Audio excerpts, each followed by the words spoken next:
Housing থেকে কালীপুর চৌমাথা যে ধিক্কার মিছিল, এই ধিক্কার মিছিলে উপস্থিত হয়েছেন।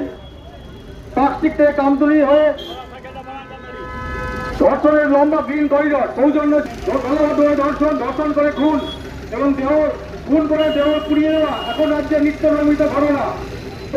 তিনি কোন ধর্ষণের কোনো বিচার না করে তিনি প্রকাশ্যে যারা ধর্ষিত হচ্ছেন বা যারা নিজেদের হচ্ছেন তাদের পক্ষে বলছেন যে কোথাও তাদের লাভের বয়স ছিল, কোথাও তাদের প্রেগনেন্ট ছিল, এইসব বলে তিনি বিচার ব্যবস্থাকে প্রভাবিত করতে চাইছেন।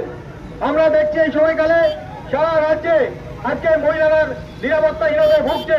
প্লাস্টিক থেকে কামদুনি হয়ে গোটা রাজ্যের মানুষ হয়ে হাতান, সেখানে বোমা পিস্তল মজুত করলো, তারপরে পুলিশ কোনো যথাযথ ব্যবস্থা নিলেন না। আসলে রাজ্যের আইন শৃঙ্খলা ভেঙে পড়েছে। এখানে যে সমস্ত প্রশাসনের লোক ঘুরে বেড়াচ্ছেন সারা রাজ্য জুড়ে এই তৃণমূল কংগ্রেসের হাত ধরে যে নৈরাজ্যের পরিবেশ কায়েম হয়েছে তার বিরুদ্ধে কংগ্রেস ও বন্ধুগণ ছাড়িয়ে নিয়ে আসে, মস্তানদেরকে ছাড়িয়ে নিয়ে আসে। আমরা সেদিনকেই বলেছিলাম যে এই সরকার হচ্ছে খুনিদের সরকার। এই সরকার খুন করা হলে তার বিচার হলো না, কামদুনি তার বিচার হলো না, প্লাস্টিক তার বিচার হলো না। নতুন বছরে লাগুক সোনার আভা। সেরা সেরা কারিগরদের হাতে করা সাজ যদি পেতে চান, আজই আসুন TN মুখার্জি রোডের Senco gold and diamonds Dankuni শোরুমে। হ্যাঁ বলছি ম্যাডাম, আজকে আপনাদের কি নিয়ে এই র্যালি হলো?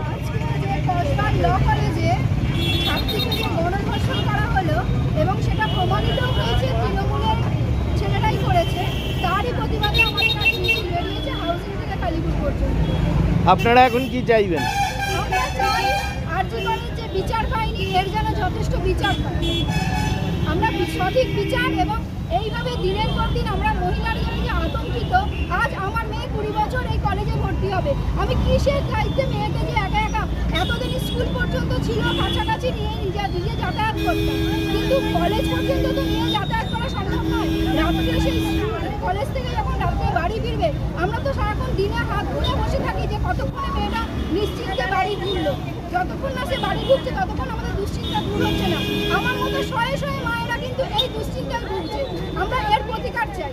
এইরকম রাজ্যের মুখ্যমন্ত্রীকে আমরা চাই যে একটা মহিলাদের সুরক্ষা দিতে পারে।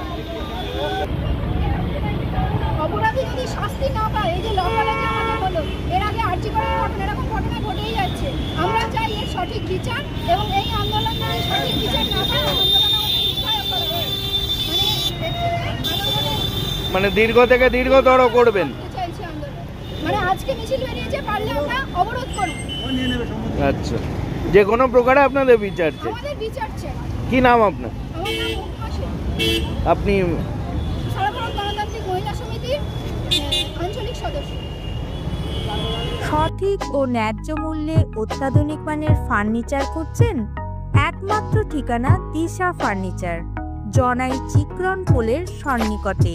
ফার্নিচারের জগতে এক সাড়া জাগানো নাম দিশা ফার্নিচার। হুগলির চণ্ডীতলায় আরোগ্য নিকেতন নার্সিং হোম। ন্যায্য মূল্যে সঠিক চিকিৎসা ব্যবস্থা পেতে আজই যোগাযোগ করুন আরোগ্য নিকেতন নার্সিং হোমে।